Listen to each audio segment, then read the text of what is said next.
Abay pa yung Tita Edna, hindi siya tinantanan. Sa kwarto niyo, hindi ka po kapuha. Sabi niya, tagal ako. Hindi ka po kami sa Tita Edna na nasugal. Opo yung gabi na. Ako lang si Tita Edna.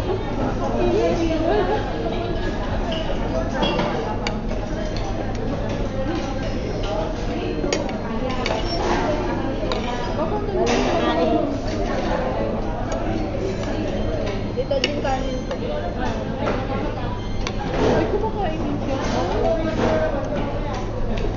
Kain. Wow. Ano ka na? Kabilang ka na. Sabi ko, Tita din kanina. Sa kinukuha niya ini, sabi man niya. Bawal. Alam niya, bawal. Nagagalan din siya. Ang galing. Bawal. No.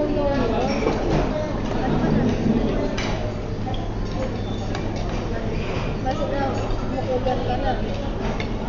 Galing mo. Ano yung Marie? Marie na ang biscuit niya.